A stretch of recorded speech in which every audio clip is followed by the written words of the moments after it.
एक ससुराल में 3 मुस्लिम बहुओं के रोजे। कैलाशिनी रास्ते से जा रही होती है। अरे कैलाशिनी बहन, कहाँ जा रही हो? हमने सुना है तुम्हारे घर में 3 मुस्लिम बहू हैं। हाय राम, तुम्हारे घर में मुस्लिम बहू है? शिव शिव शिव शिव, अब तो मैं तुम्हारे घर का पानी भी नहीं पीने वाली। अरे बेशक मेरे घर में 3 मुस्लिम बहू हैं, लेकिन सारे रीति रिवाज हमारे ही तरीके से चलते हैं, ना कि मुस्लिम बहुओं के। रसोई में भी मेरी हिंदू बहू ही जाती है। कैलाशिनी ऐसा कहकर अपने घर की तरफ चली जाती है। मेरी तो इन तीनों मुस्लिम बहू ने नाक ही डुबा दी। कैलाशिनी जैसे ही घर पहुंचती है, वह अपनी तीनों मुस्लिम बहुओं को मंदिर साफ करते हुए देखती है। अरे तुम तीनों का दिमाग खराब हो गया है क्या? हमारे मंदिर को तुमने हाथ कैसे लगाया? अम्मी जान, बिना हाथ लगाए मंदिर साफ कैसे हो सकता है?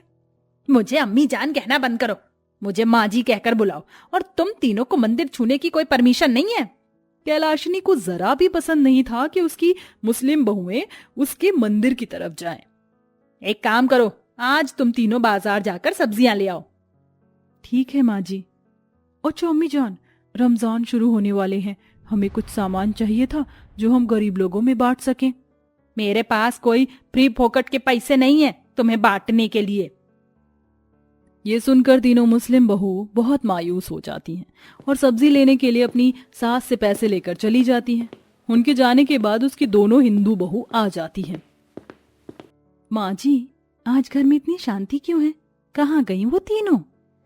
हाँ माँ जी, उनकी आवाज नहीं आ रही है। जब देखो बिस्मिल्लाह या अल्लाह करती रहती हैं। मैं भी उनके ये कहने से बहुत ज्यादा दुखी हो गई थी, इसीलिए तो उन्हें बाजार भेजा है सब्जियां लाने के लिए। अरे माँ जी, आपने ये क्या कर दिया? ऐसा ना हो कि वो तीनों घर पर तंदूरी मुर्गी ही उठा कर ले आए। हे भगवान, ये तू कैसी बात कर रही है पूजा बहू? ऐसा नहीं होना चाहिए, हमारा पूरा घर अपवित्र हो जाएगा। माँ जी, अनर्थ तो आपने कर ही दिया ना उन तीनों को बाजार में भेजकर।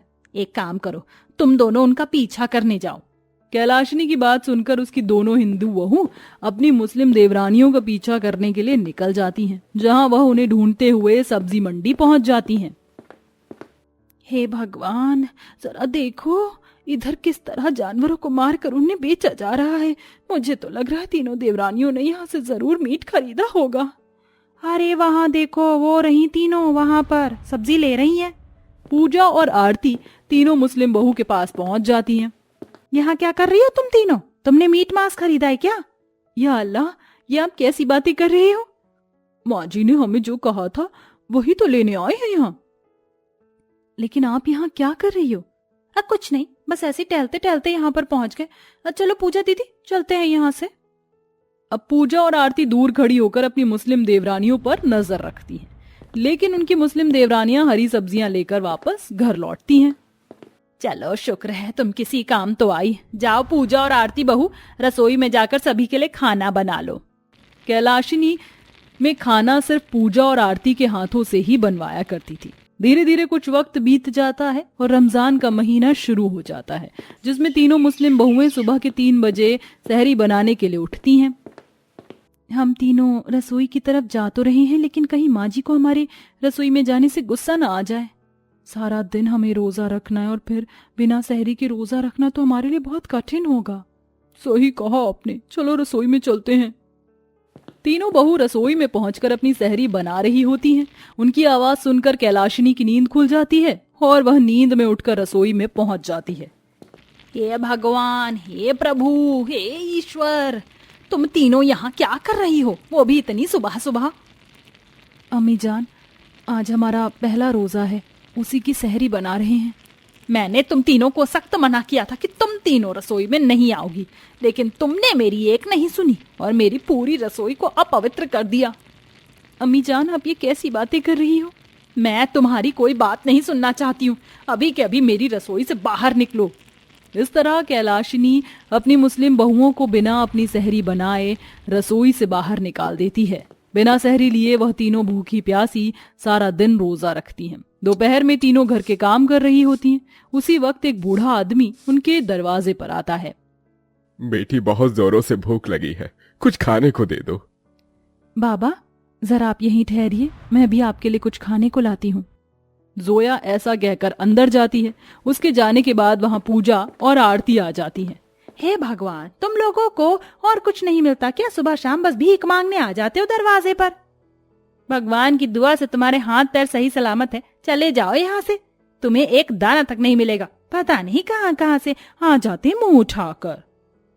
ऐसा कहकर पूजा और आरती उस बूढ़े आदमी के मुंह पर ही दरवाजा बंद करके अपने कमरों में चली जाती हैं। कुछ देर में जोया 2 रोटी और सब्जी लेकर आती है। अरे वो बूढ़े बाबा कहाँ गए? जोया को वो बूढ़ा आदमी जाते हुए दिखाई देता है।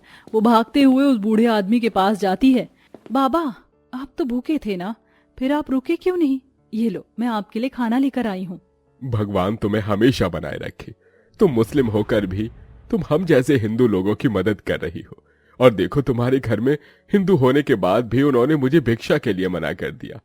ऊपर वाला तुम्हारी हर इच्छा पूरी करे।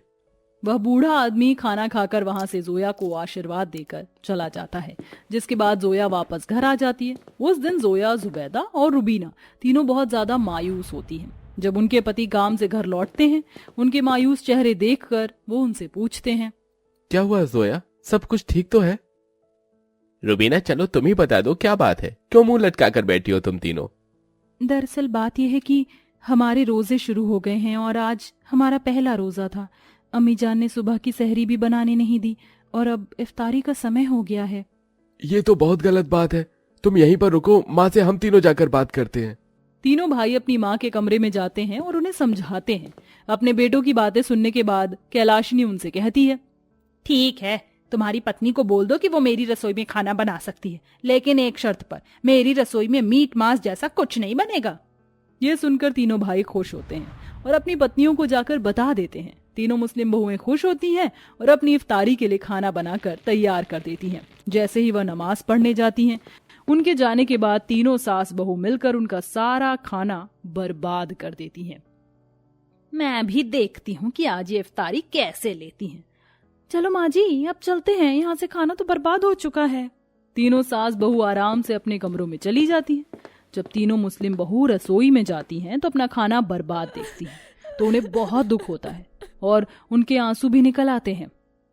या अल्लाह, ये तो मैंने सोचा ही नहीं था कि हमारा पहले दिन का रोजा ऐसा जाएगा। अल्लाह सब देखता है, वो हमारे साथ अन्याय नहीं होने देगा।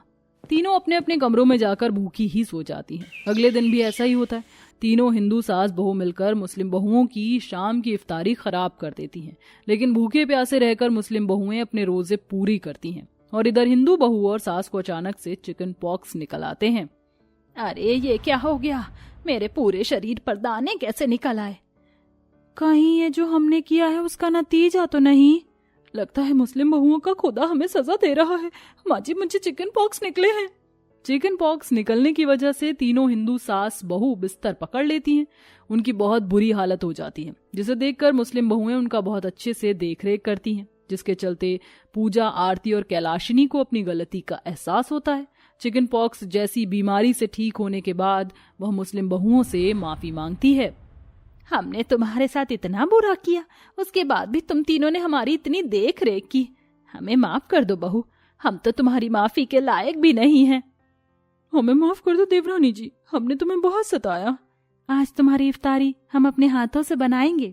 इस तरह हिंदू बहुएं अपनी देवरानियों के लिए इफ्तारी बनाती हैं और उन्हें अपने हाथों से खिलाती हैं, जिसके बाद उनके रमजान के सारे रोजे बहुत अच्छे से जाते हैं और वह तीनों मुस्लिम बहुएं अपने ससुराल में खुशी खुशी रहने लगती हैं।